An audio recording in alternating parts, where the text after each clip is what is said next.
Et ça, je me permets juste de vous le dire entre parenthèses, puisque j'ai eu cette lourde responsabilité d'endosser l'imama durant plusieurs années en France.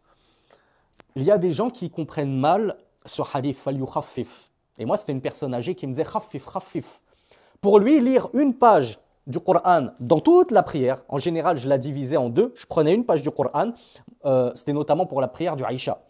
Et la prière du Aïcha, c'est pas la prière la plus courte, contrairement au Maghrib. Je priais le Maghrib. Et le Maghrib, je lisais min qisar al-mufassal. Je lisais parmi les plus courtes sourates du dernier hizb du Coran, ce qu'on appelle al-mufassal, dernière partie du Coran. Donc on lisait avec surat al-Asr, al-Ikhlas, même al-Sharh, Wattin, etc. Des sourates assez courtes. Et lorsque c'était l'Aïcha, j'allongeais la prière, comme c'est la sunna, et j'y consacrais une page entière. Je faisais que dans chaque prière du Aïcha, on lise une page du Coran, que je répartissais soit en deux parties égales, ou soit pour essayer de suivre la sunna, je prolongeais un peu plus la première raka'a. Donc on va dire que je lisais par exemple les 2 tiers de la page durant la première raka'a, et la deuxième raka'a, je lisais le dernier tiers de la page. Et ça, c'est tout à fait légiféré, c'est entre guillemets un bon minimum de lecture pour la prière du Aïcha. Mais j'avais une personne âgée qui pensait être seule au monde. Elle s'est dit, moi, l'imam, il doit prier selon ma condition à moi, même si tous les autres le supportent bien. Mais comme moi, j'ai du mal à tenir une page de Coran, il allait me voir fréquemment, il me disait, khafif, khafif, allège, allège. Rasulullah, il a dit, il faut alléger, allège, allège ta prière. C'est trop long pour moi. Alors que le cheikh Salih Al-Fawzan, comme on le verra, nous a expliqué que ce qui est pris en considération, bien sûr, c'est l'état des gens, à partir du moment où on reste dans les limites de la sunna du prophète sallallahu alayhi wa sallam. Parce que pensez-vous que le prophète sallallahu alayhi wa sallam, qui nous a demandé d'alléger pour les gens, lui, il faisait, pensez-vous, le contraire de ce qu'il disait? Pensez que lui-même n'était pas le premier à alléger pour les gens?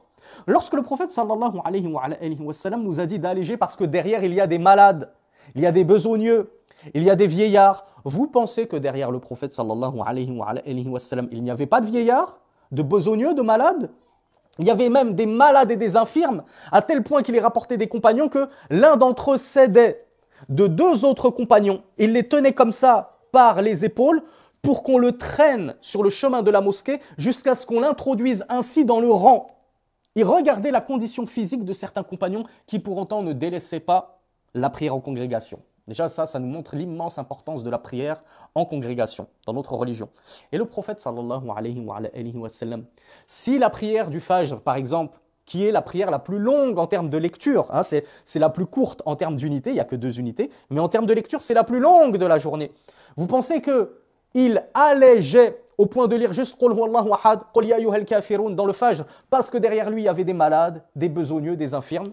Rasulullah sallallahu alayhi wa sallam, lorsqu'il nous a donné un ordre, lorsqu'on a un hadith oral, on doit regarder comment lui-même il l'a mis en exergue, comment lui-même il l'a mis plutôt en application.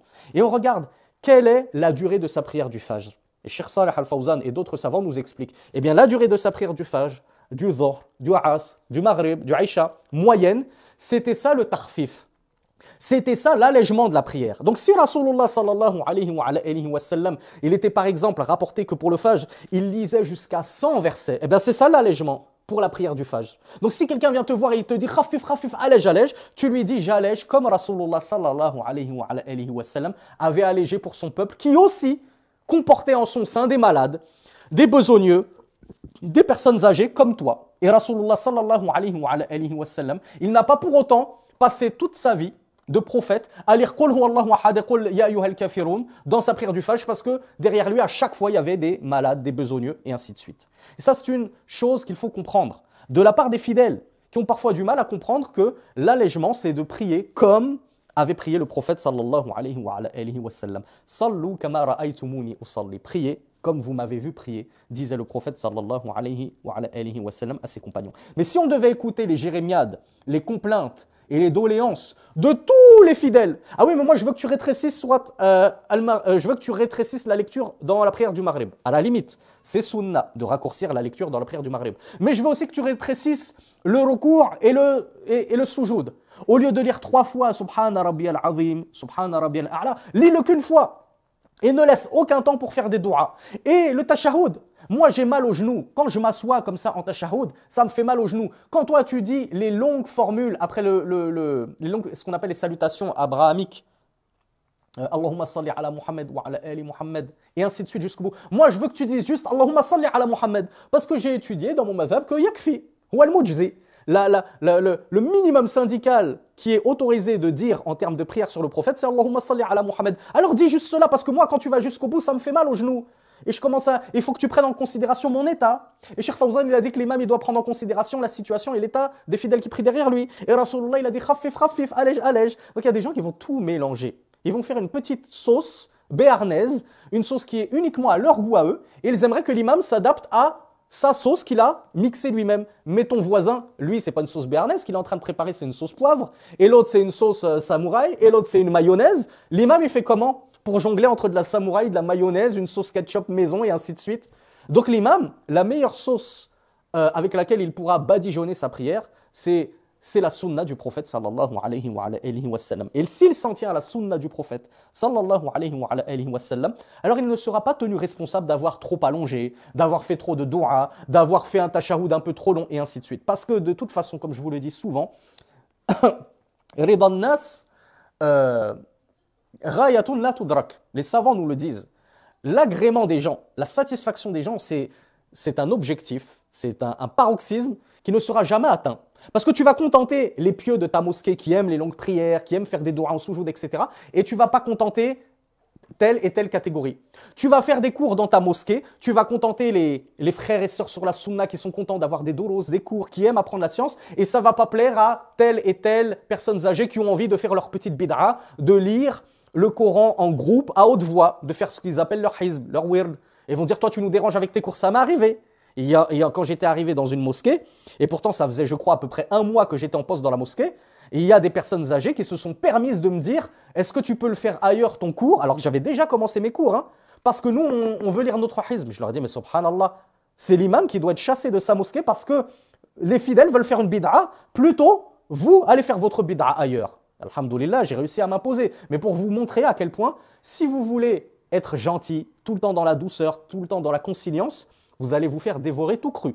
Parce que tel fidèle, il aura telle exigence, tel fidèle, il aura telle exigence, et tel fidèle, il aura telle exigence, et au final, tu ne sais plus sur quel pied danser.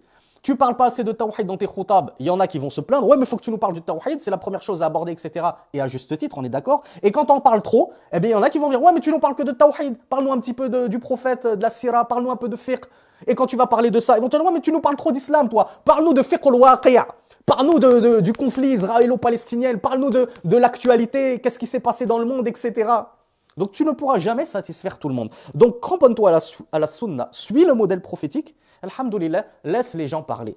Parce que de toute façon, il y aura toujours des gens pour parler. Et pensez-vous que le prophète sallallahu alayhi wa sallam, qui était le meilleur des prophètes, le meilleur des da'i, des prédicateurs, a échappé aux critiques des gens, a échappé aux remontrances des gens qui n'étaient jamais satisfaits de sa façon de diriger, de partager le butin, de partager la zakat, et ainsi de suite.